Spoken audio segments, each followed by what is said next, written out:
Today's video is based on two interviews with Buffett from his early years. It is a topic that probably concerns everyone. What kind of temperament do you need to invest well and manage your money well? The original English word is temperament. You can think of it as your mindset, your disposition, or your ability to control your emotions. And I think this topic applies to far more than just investing. If you are working very hard on something right now, but often feel anxious along the way, then I believe today's video will be helpful to you. Let's first look at what Buffett actually said in those two interviews. Warren, what do you consider the most important quality for an investment manager? It's a temperamental quality, not an intellectual quality. You don't need tons of IQ in this business. You need a stable personality. You need a temperament that neither derives great pleasure from being with the crowd or against the crowd. Because this is not a business where you take polls. It's a business where you think. And Ben Graham would say that you're not right or wrong because 1,000 people agree with you.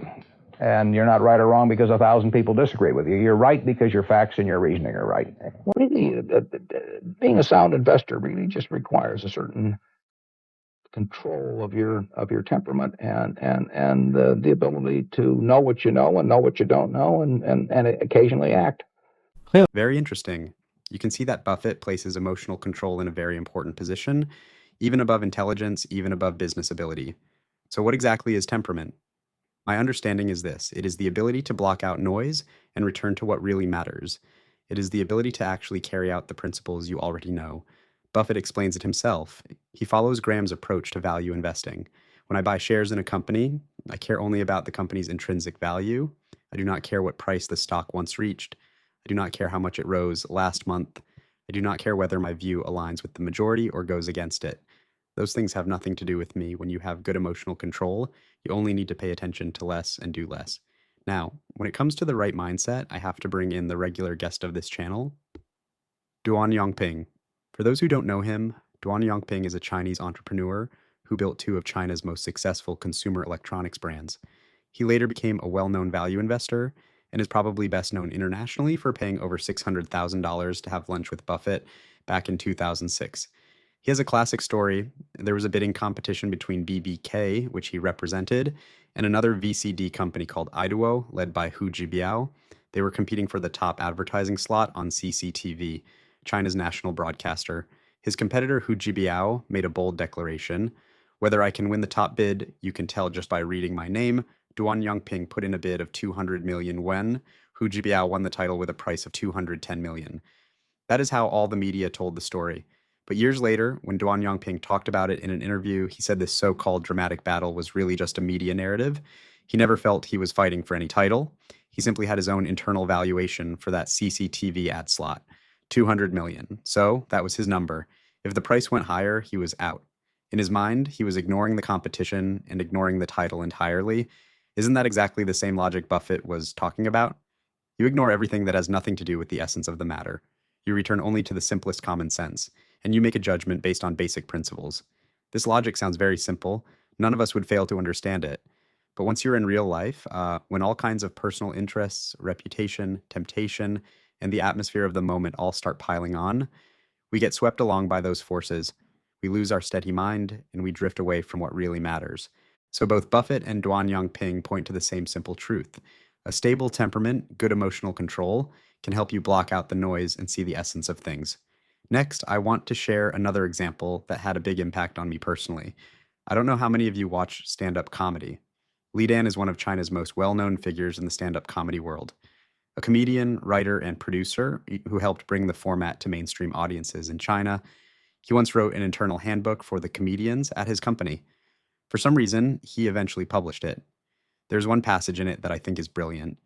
Stand-up comedy is a profession that comes with a lot of anxiety and internal friction because you face the audience directly. A show may go great, or it may fall completely flat. Li Dan wrote this: if your goal is for this show to absolutely kill, then all your preparation will always feel like it might not be enough. But if your goal is to become a stronger stand-up comedian, then just prepare well every single time. You will notice once you stop obsessing over whether this one show goes well and focus only on your long-term growth, you feel free. Whether this show kills or not, you have still sharpened your material and your performance. That is one more step on the path to becoming better. And your mindset becomes much healthier. None of your effort is wasted. It is a simple idea. look at things with a long-term lens. I feel the same way about making these videos. If I focus too much on whether a video gets a lot of likes or whether I gained a lot of followers this week, then my internal friction is bound to be high. But if what I focus on is, am I becoming a better creator with every piece of content I make, then every day of work and every video gives me a solid return. I think that is the right mindset. Whether it is Buffett, Duan Yongping, or Lee Dan, you will notice the pattern. If you have a good mindset, you can see the essence of things and you can see farther ahead. And if you see the essence and see farther, you naturally develop a better mindset. The two keep reinforcing each other. Most people have heard one of Buffett's metaphors, a long slope with thick snow. The usual interpretation is, when investing, look for targets like that. When choosing a career, look for industries like that. But now I have another layer of understanding. It is not just something we go outward to find. It is also something inward, a mindset we can carry inside. Can we approach what we do every day with a long slope, thick snow mindset? To me, that means this: to feel satisfied by doing the right thing. Notice we are satisfied by doing the right thing, not by getting a particular result. If we can do that, we are far more likely to keep doing the right thing for a long time, and far more likely to get a good outcome in the end. Because this is a channel about personal growth, let's end with a practical question. How do I actually train myself to build a more stable inner core? I looked into this a lot.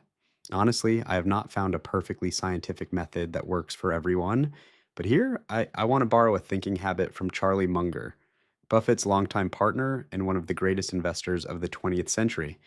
He was famous for using inversion. Instead of asking how to get something right, ask how to guarantee you get it wrong. So instead of asking how to have a good mindset, let's ask, what would I have to do to guarantee I never had a good mindset? I came up with 3 things. First, if you are taking risks that could push you into a desperate situation, you will never have a stable temperament. Borrowing money to invest, taking on risks whose consequences you cannot survive. Those make calm thinking impossible. Second, if you are deeply attached to a specific result, it becomes very hard to stay calm. If you insist you must reach a certain level of success or hit a high target within a fixed amount of time, the pressure will always get to you. Third, if you do not enjoy the process, you will not have a good mindset. Because every morning, if the thought of doing that thing already makes you miserable, then you need an extraordinary result just to break even. Otherwise, you are always losing. So let's reverse those 3. First, do not take risks you cannot afford. That way, even the worst case is something you can live with. Second, do not get too attached to a specific result. As long as you are moving in the right direction, you are already doing well.